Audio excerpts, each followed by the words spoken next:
शेखुपुरा में 8 अफराद के कत्ल की कहानी आगाज से अंजाम तक। मुरीद के नारोवाल रोड पर एक गांव कोट अब्दुल्ला है। गांव से दोनों शहरों का फासला तकरीबन यकसां 40 किलोमीटर है। इसकी आबादी सड़क के दोनों अतराफ 20 और 80% के तनासुब से मुनकसिम है। अक्टूबर 2022 हफ्ते की दरमियानी शब 9 से 10 बजे के दरमियान लाहौर के इलाके शाहदरा से आने वाला एक नौजवान बैग कंधे से लटकाए कोट अब्दुल्ला बस स्टॉप पर उतरता है। बस से उतरकर घर की तरफ बढ़ता है। थोड़ी देर बाद हाथ में कुल्हाड़ी लोहे का राड लेकर घर से निकलकर गली में कदम रखता है। गांव के चंद लोगों की नजर पड़ती है। वो सब घबरा जाते हैं और फोन पर एक दूसरे को इतला देते हैं। कुछ लोग इस नौजवान के पीछे लपक पड़ते हैं। नौजवान गलियों में भागना शुरू कर देता है। इसी असना में बिजली चली जाती है और अंधेरा छा जाता है। गांव की गलियां शोर और खौफ से भर जाती हैं। नौजवान अंधेरे में कहीं गायब हो जाता है और उसके ताक़ुब करने वाले अपने अपने घरों को लौटना शुरू हो जाते हैं और एक दूसरे को मुहतात रहने की तलकीन करते हैं। ये नौजवान अंधेरे में छुपकर लोगों से बचकर अपने पुराने गांव कोट राजपूता का रुख करता है। रास्ते में एक नाला की पुल्ली को अबूर करता है।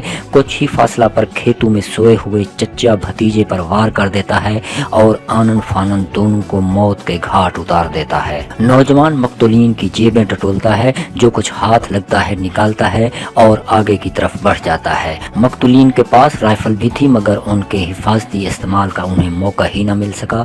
यहाँ से ये साथ ही गांव हिचड़ा में दाखिल हो जाता है, जो जाए वकुआ से महज आधे किलोमीटर के फासले पर था। इस गांव में लगभग 800 घर हैं और उसकी आबादी अंदाजे के मुताबिक 3500 से 4000 नफूस पर मुश्तमिल है।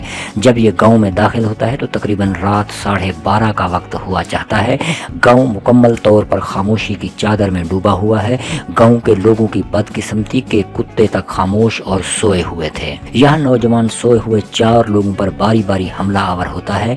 चच्चा भतीजा एक हवेली में सोए हुए थे, फिर उन पर धावा बोलता है। बादशाह साथ ही एक शख्स और थोड़े ही फासले पर खुले माहौल में सोए हुए 20 से 22 साल नौजवान, जो 6 बहनों का अकलौता भाई था और कुछ दिनों में उसके हाथों में मेहंदी सजने वाली थी, को मौत के घाट उतारता है और गांव से निकलकर आगे पेट्रोल पंप पर जा पहुंचता है। गांव का पेट्रोल पंप बिल्कुल ही तन्हा और रश से आरी यहाँ एक नौजवान को कत्ल करता है और उसकी जेब से चाबियां निकालकर अलमारी से दिन भर का जमा कैश निकालता है और वापस कोट अब्दुल्ला पहुंच जाता है। रोड पर एक पेट्रोल पंप पर पहुंचता है और टायर शॉप पर सोए नौजवान पर वार करता है। उस वक्त रात के 2:30 बज रहे होते हैं। इसी असना में लाहौर से ड्यूटी सर अंजाम देकर आने वाला एक पुलिस का सिपाही जफर इकबाल स्टॉप पर उतरता है और पेट्रोल पंप से मुख्तसर फासले पर एक करियाना स्टोर पर खड़ी मोटरसाइकिल उठाता है और अपने घर जाने से पहले पेट्रोल पंप पर तेल डलवाने आता है तो आगे नौजवान को खड़ा पाता है। जफर इकबाल उसको कहता है कि मोटरसाइकिल में पेट्रोल डालो। वो जवाब देता है कि पेट्रोल खत्म हो गया है। इसी दौरान जब वो उस नौजवान को गौर से देखता है तो उसे पसीने में डूबा और लोहे का राड थामे पाता है।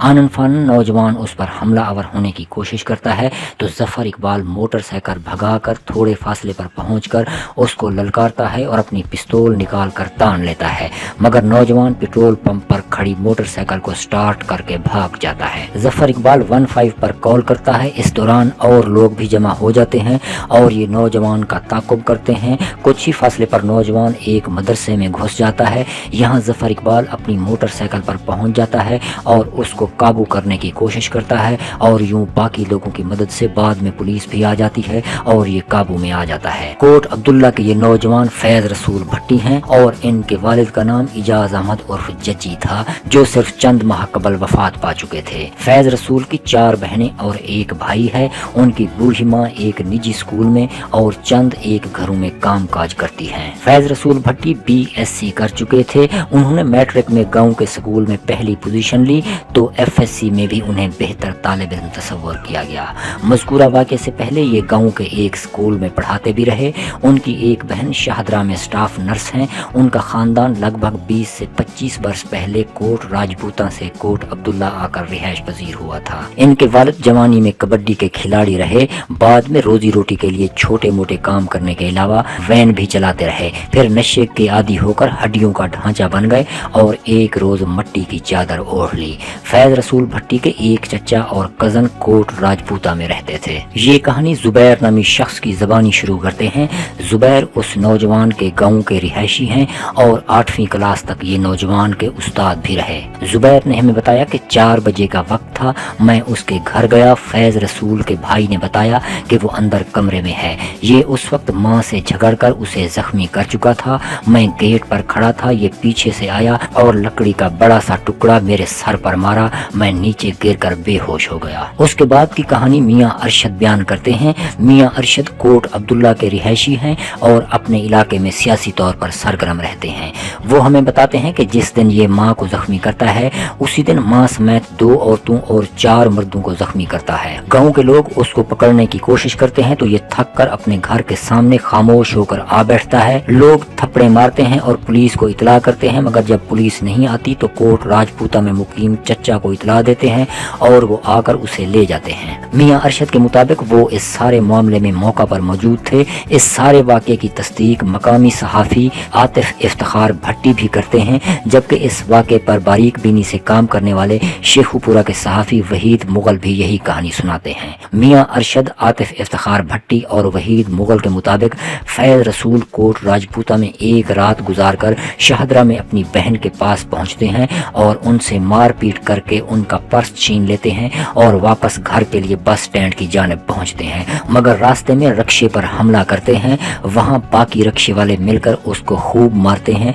जिसके बाद वो बेहोश होकर गिर पड़ते हैं। इस वाक़े की वीडियो भी मौजूद है। वहीद मुगल के मुताबिक यहाँ जब उन्हें होश आया तो लोगों ने इब्तदाई तिब्बी इमदाद के बाद उन्हें घर की तरफ रवाना कर दिया। जुम्मे और हफ्ते की दरमियानी शब वो कोट अब्दुल्ला बस स्टॉप पर आए और घर का रास्ता लिया। गाँव के मकामी लोगों और सहाफ़ियों समेत फैज रसूल के उस्ताद नासिर मुगल और जहाँ से मैट्रिक किया था उस निजी स्कूल के मालिक परवेज इकबाल ने जो कहानी सुनाई वो कुछ यूं है। फैज रसूल के वालिद चंद माह कबल फौत हुए। कुछ दिन कबल किसी ने फैज को कहा कि उनके वालिद की कब्र का एक हिस्सा बैठ चुका है। ये कब्रिस्तान पहुंचे और देखा कि बारिश की वजह से कब्र की एक सिल नीचे को झुक गई है। उन्होंने इस सिल को तब्दील किया और मुबैना तौर पर वालिद की कब्र को खोद दिया और नमाज जनाजा पढ़ी। फिर उन्होंने घर आकर यह वाक़या माँ को सुनाया। वाक़या सुनाने के दरमियान ही अचानक तैश में आकर माँ पर हमला करके जख्मी कर दिया। उसके बाद जुबैर नामी शख्स आता है जिसको ये घर के दरवाजे पर सर के ऊपर ज़रब लगाकर जख्मी कर देता है। गांव के लोगों की मजमूई राय है कि वो लोगों से इतना घुलते मिलते नहीं थे और ना ही इनका कोई खास दोस्त था। नासिर मुगल जो FSC में इसको केमिस्ट्री पढ़ाते रहे का कहना था कि वो 2018 से 2022 तक मुझसे पढ़ता रहा है। उसकी बहन भी मेरी शागिर्द थी। उसकी कोई शिकायत कभी न सुनी। खेलों में हिस्सा लेता था। मुआशी तौर पर यह खानदान कमजोर था मगर मुतशद्दिद रवैयों का हामिल नहीं था। परवेज इकबाल के स्कूल में वो चंद माह पढ़ाता रहा। उनके मुताबिक भी कभी किसी ने उसकी कोई शिकायत नहीं की थी। आतिफ इफ्तिखार भट्टी का कहना था मेरे स्कूल में उनके बच्चों के वालिद पिक एंड ड्रॉप वैन के ड्राइवर थे मगर बाद में नशे में पड़ गए तो नौकरी भी जाती रही। मियाँ अरशद का कहना था कि नशे की बदौलत ही उनके वालिद की मौत हुई, जबकि सहाफ़ी वहीद मुगल का कहना था मैंने गाँव के लोगों और पड़ोसियों से जानकारी ली मगर चंद दिन पहले तक सब कुछ मामूल के मुताबिक था, बस अचानक ही सब कुछ हुआ।